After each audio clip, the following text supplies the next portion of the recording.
Hi everyone, my name is Alex York. I'm here at the Under 30 Summit in Cleveland, Ohio with Ariana Ferwerda. Thank you so much for joining us. She is the co-founder of Halfdays. So walk me through a little bit about, the founding journey of Halfdays. What led you guys to this space and what you really offer customers today? Yeah, absolutely. So Halfdays is a women's ski and outdoor apparel brand. We launched in November of 2020, really on the genesis that there wasn't great offerings that were built from the ground up for women in the ski and outdoor apparel industry.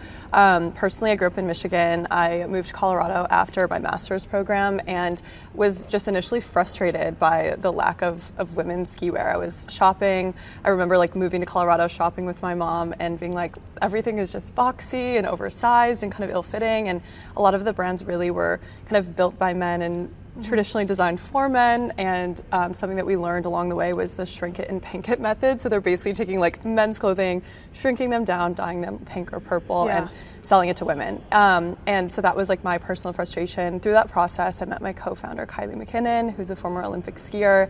She competed at the 2018 Winter Olympics in the sport of freestyle aerials, and she was given men's ski pants to wear at the Olympics in 2018, which was wild. And I think it was really a light bulb moment when she was she was competing on the world stage, and I'm a recreational skier, and we both had this same frustration for the industry. So yeah, we really wanted to bring something to market that was more fashion forward, still technical, and just better fitting for women, and really coupled with a community first and just fun brand.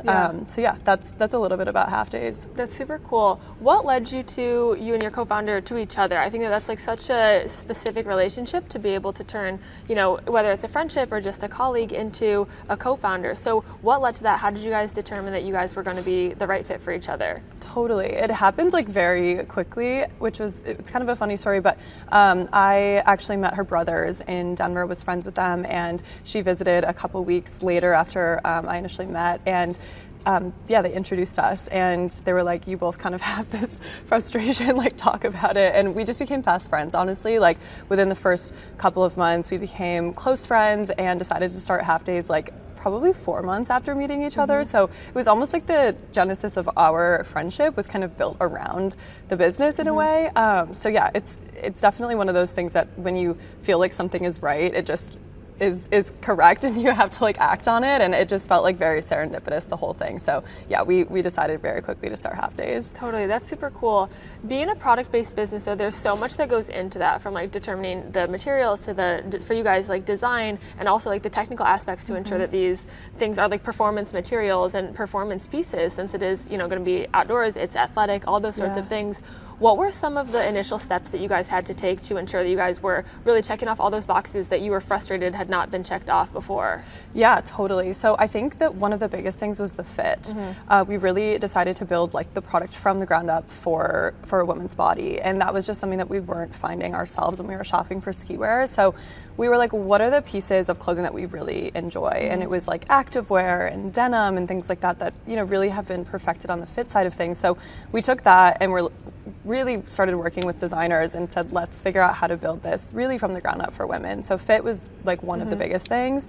And then I would say the colors and the actual style of the garments was just something that was lacking in the industry, and anything that was fashion forward in the industry, when we first started Halfdays, was just an exorbitant price point. Right. So we were how can we bring something that's fashion forward, better fitting, but really to an approachable price point? So yeah, I would say the three kind of core differentiators are fit, the fashion piece, and the actual price point of it. Yeah.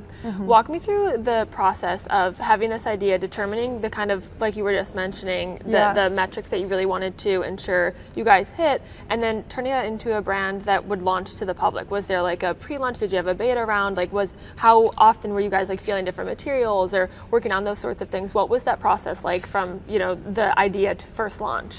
Yeah, it was a very interesting process because we started working on the business at the end of 2019, and obviously between that and the end of 2020, the pandemic hit. So there was just a lot of ups and downs through that entire process. But what we initially did was we started working with an end-to-end product development company, and that quickly failed. The second that COVID hit in March of 2020, they were we're shutting down all of our factories and pretty much the business, I think. And they were yeah, sorry, you're on your own. So we were at at that point, like months away from launching, we had products kind of designed, like the tech packs and things, but we didn't have a physical sample yet. So we scrambled. We pretty much just like reached out to everyone on LinkedIn that we could find that had relationships with factories or designers, things like that. And we were able to find a manufacturer in Vietnam who is like an incredible technical outerwear manufacturer, started working with them, got samples, like turned around really quickly. And I would say like kind of the bigger steps through that were the fit, of course, like that was definitely like the biggest hurdle within those first few months of developing with this new factory. And then the capital. A company like the manufacturer that we work with in Vietnam, they're working with large legacy brands. Like the outdoor industry is just a really tough one to break into, and the minimums are so high. So we ended up raising a pre-seed round of financing before launch, and that really allowed us to be able to like build this relationship with this factory and ultimately launch in November 2020. Yeah. What has your fundraising journey looked like since then? Is it something that you guys are continually looking into? How often do you need to kind of reconsider like where our capital is coming from and how we're going to invest that into our business? Yeah, definitely. So like I said, we raised a pre-seed. A year later, we raised a seed, and we're just closing out a seed extension right now. And we're planning to raise an A next year. So that's kind of been like the trajectory of fundraising so far. And I would say one of the biggest challenges for us and really like where our fundraising efforts kind of like are built around is inventory. And I'm sure that that's probably something you hear often with product first businesses, especially in like consumer and apparel and CPG. But inventory is just the biggest, I would say, bottleneck. So we're constantly, kind of coupling, getting lines of credit and inventory lenders and things like that as we're raising equity financing as well. Yeah. How do you go about finding investors that are the right fit for you? Because like a co-founder, that's a partnership that's long lasting. So were there certain things that you looked for aside from just the financial aspect of things that you wanted to make sure that your future partners would have that they could either help you with or kind of be a resource for you? Yeah, definitely. I think finding strategic partners is so important. I think the like number one thing for me though is the person, the individual that we'll be working with, like really understanding what we're going after, understanding the market, and just like also being passionate and really excited about the opportunity that we're tackling. I think if you have someone that's just like in it for the investment and just kind of like there for the money type of thing, it's just not going to end up being a good partnership. But if they're like rallying behind the business that you're building and will tell everybody that they know about it, like that's the number one thing for me. And then if they can be strategically helpful with any specific thing, whether it be retail, like wholesale, inventory, or additional investment relationships, that type of thing, like that's, an added kind of cherry on top for sure. And what does your marketing strategy look like? Who are the majority of your customers, first of all, and how are you really reaching them? Yeah, definitely. So we really try to think about marketing at this point as kind of like just fully integrated. We try to do a little bit of everything. But in our first like 2 seasons, we were really focused on PR and influencer gifting. And I think that really allowed us to have a bit more of an organic kind of growth strategy from the early stages. And then since then, we've really like built it out a little bit more kind of full funnel. And and our customer base at this point, like our core customer is really like a woman aged 25 to 34. She lives in a city. She's traveling to the mountains to go skiing, and is interested in fashion and travel and wellness. So yeah, I think it's really like the customer that my co-founder Kylie and I like went after, which is kind of ourselves in that moment when we first started the business. But we really have built the company around like solving a problem that we personally were facing, and I think that it's just created the customer segment around that.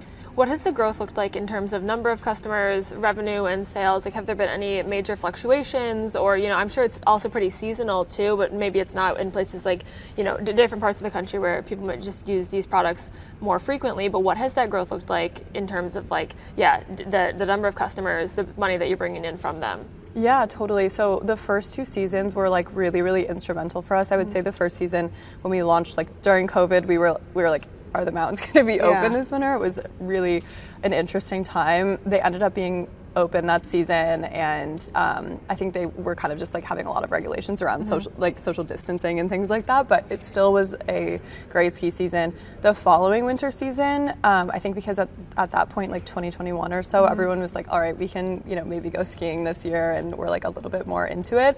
From the first to second season for us, we 10x the business. So it was like a a real moment for my co-founder and I to be like, okay, this is a legitimate business. We actually have something here. We found product market fit really quickly. And then from there, we've, seen pretty much high double digits to triple digit growth year over year. And we're going into our 4th winter season right now. So it's been a really, really exciting time. And on the seasonality note, yes, ski wear is very seasonal, but with that being said, we've started to really expand into non-seasonal outdoor apparel, lightweight outerwear, like hiking apparel, that type of thing. So at the end of the day, our goal is to really be like a year-round outdoor apparel business. Definitely, that's super cool. In terms of the Halfdays brand as a whole, like you mentioned, there are some, very specific things or aesthetics or things like that you wanted to make sure that you guys hit that you thought that was missing from the market.